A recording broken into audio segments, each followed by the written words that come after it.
Cardano has a lot of glorious, bright, sunny days ahead of it. But today is not one of those days. We are deep in a crypto winter, and last night was a bit of a dark night for Cardano projects. We had two well-known DeFi projects, albeit run by the same guy, call it quits on building. We also saw some massive drama surrounding the founder of one big Cardano DeFi project and his sell of a big chunk of coins he held in another big DeFi project as an advisor. These are not moments we're all dying to see in terms of building out the ecosystem, but in a permissionless system, they probably are inevitable. Crypto comes with great risk, and a lot of people are on the losing side of that right now. But this is what always happens in the dark nights of crypto winter. Ready? Let's go.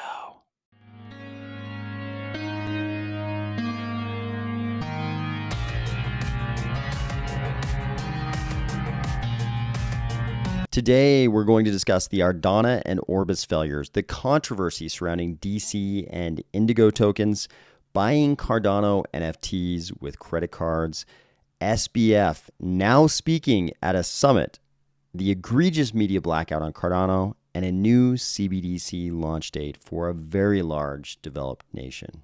If you are now looking for a new stake pool because a certain initial stake pool offering that starts with an A and ends with Ardana no longer makes sense, or if you're finding value in these videos each weekday, please consider delegating to the Army of Spies stake pool, ticker AOS.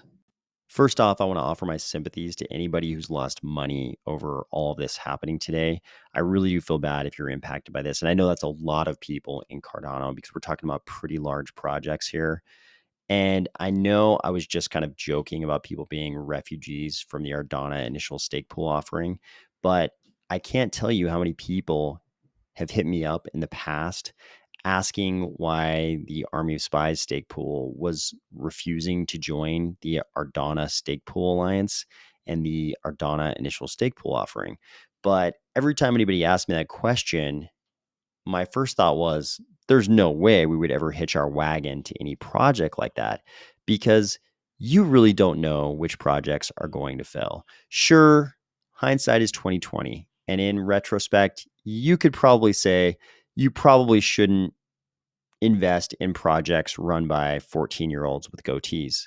Okay, maybe he's like 19 or 20, 21 by now. I can't remember. I think he was like 19 when this all started. But that probably should have been a red flag. but not everybody is going to feel that way. Given the many controversies and scandals of today, we've got a lot to cover. So I'm just going to go through it as it unfolded.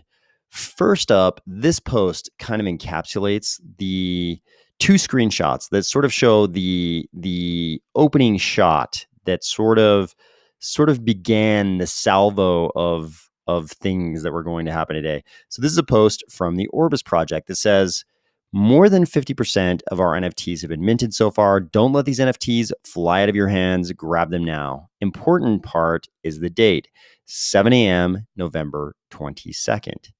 Then you've got this next post. It says, hey everyone, we're sorry to have to tell you this, but we're halting the public NFT sale. Don't worry though. We'll come back with more details. Notice this is this morning, 7:58 a.m. Just a day later, we're halting the mint, but don't worry, we'll come back. Some people saw through this. Here's Bison Coin, felled rug, you were warned early. Then later today, Cardano Well surfaced this, Ardana and Orbis rugged. Hate doing this tweet, but honestly, if I and others know, everyone should know. Cardano Well was careful to come back and say, look, maybe rugged is too strong a word. Maybe either project survives in some form, but I prefer to call it like it is. Unfortunately, my TradFi instincts make me want to convey non-public material information with lightning speed before anyone can inside trade on it. I personally appreciate that sentiment very much.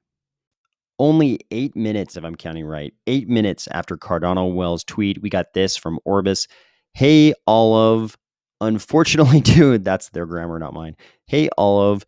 Unfortunately, due to constrained funding and uncertain conditions, Orbis Labs is unable to continue building and the project has come to a halt. This is unfortunate given the amazing research and work that has been produced. The NFT has been halted until further notice when a continuation plan is set out for the core ZK rollup solution. We as a team, we will do what is necessary for investors and community members to be made whole going forward. This was an unexpected result due to committed investors very recently pulling out of the project and recent events in the crypto space, which affected Orbis directly. We want to thank all of you involved, and we are currently working out a plan going forward for the project long term. For now, the Orbis Labs GitHub organization will remain open source and open to outside contribution. This community group has been halted. The community groups have been halted until further notice. And someone was quick to point out this previous post. You've got Halo and we've got you. We're not going anywhere. The token sale is still going strong. That was on November 17th. So apparently the marketing team either didn't get the message that things might be going south very soon, or they just decided to post this anyway. You've got Halo and we've got you. But Orbis wasn't the only project we were going to hear from. This came from Ardana. Hello, Ardana community. Unfortunately, due to recent developments with regards to funding and project timeline uncertainty, the Ardana project has had to come to a halt. Our code will remain open source for builders to continue our work going forward as they wish.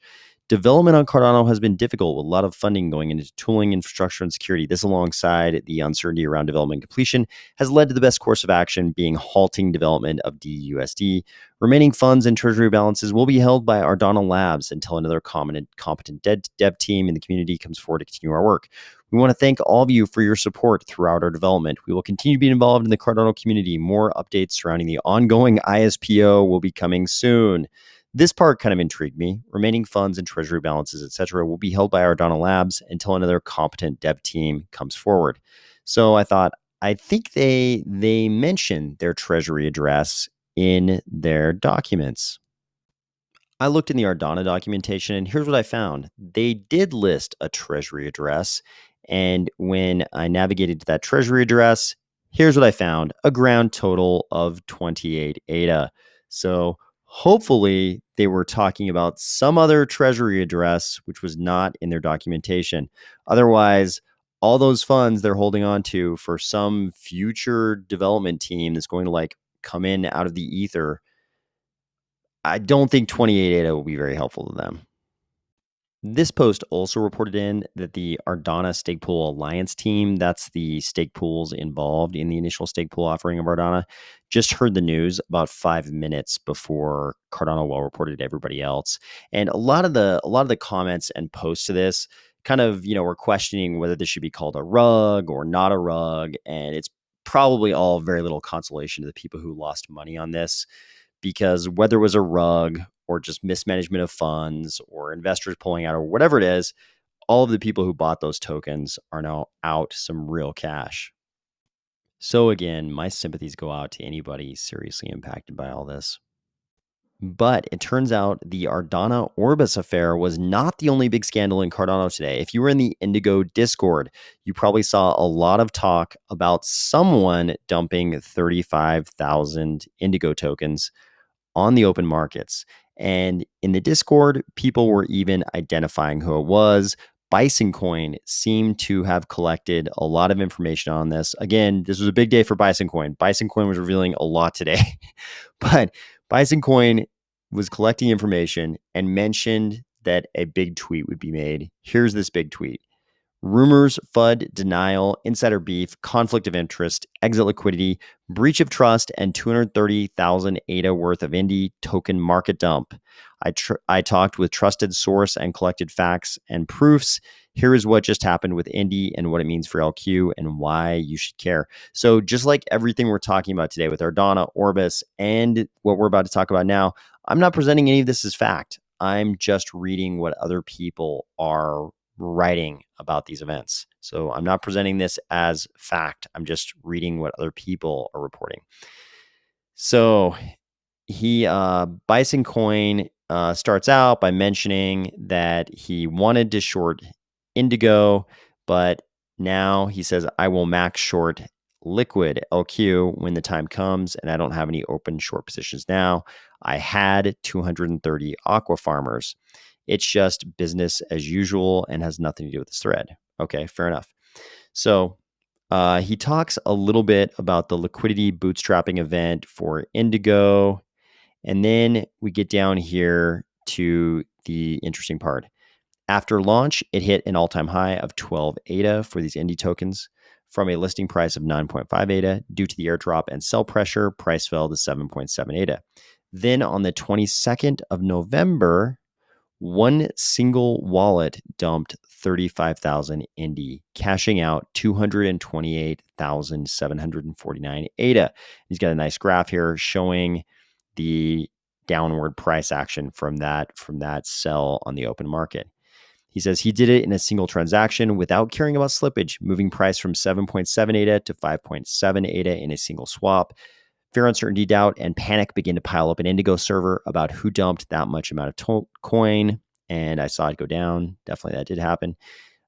We checked the chain here. I mean, the FUD and the panic definitely seem to be present. At least people were very concerned. I'll put it that way. People seem to be very concerned about who had done this. He says, we checked the chain. Here's what we found.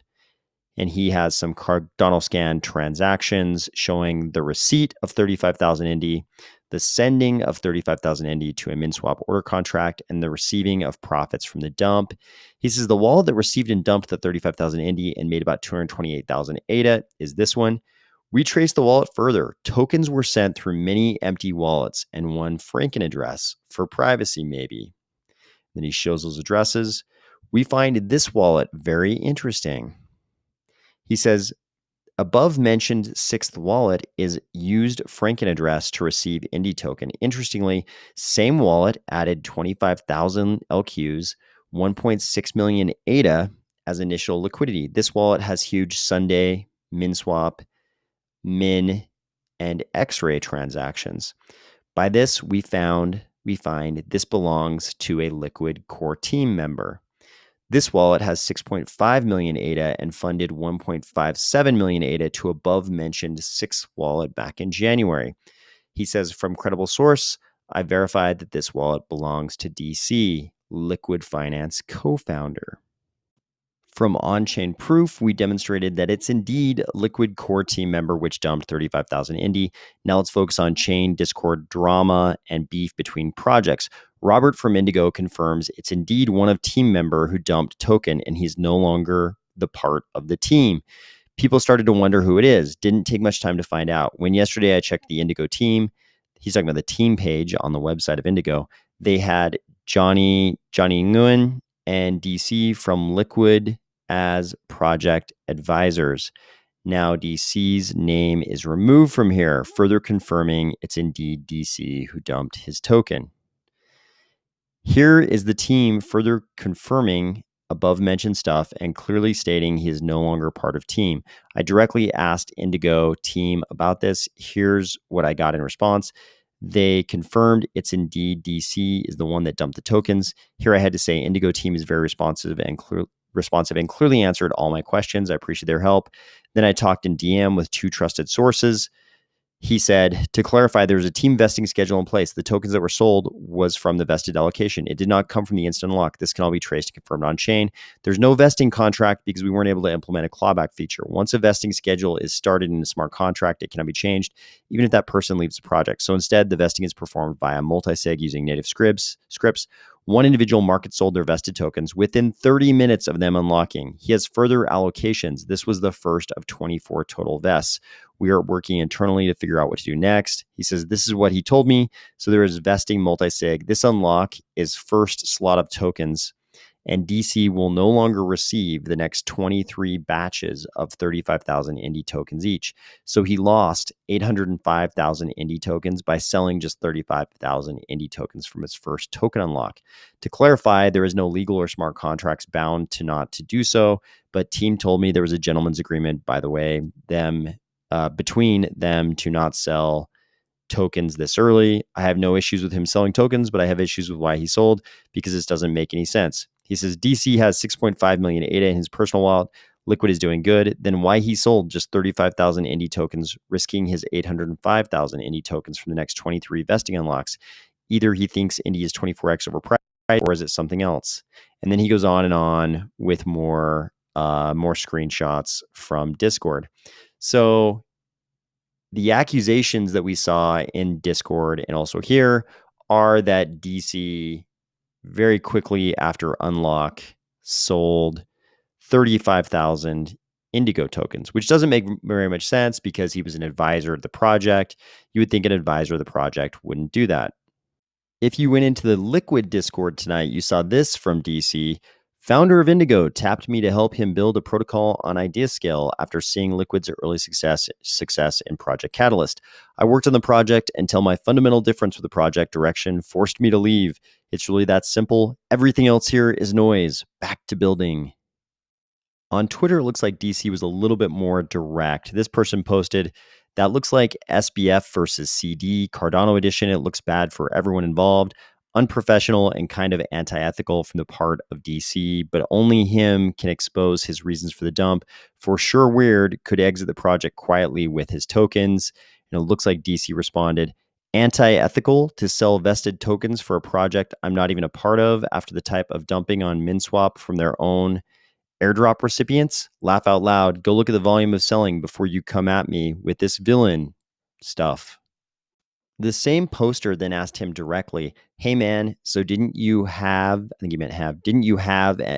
a verbal agreement not to sell? He responded, no, we have a legal contract on vest tokens allocated to me as a co-founder turned glorified advisor.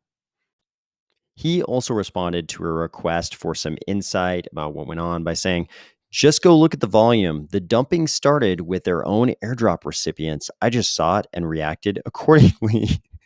If he was saying that he was in fact a former co-founder of the project, I think it'd be fair to say, sure, this is how all co-founders react to a bunch of airdrop recipients selling their coins. Of course, you just go and dump all of your currently vested tokens.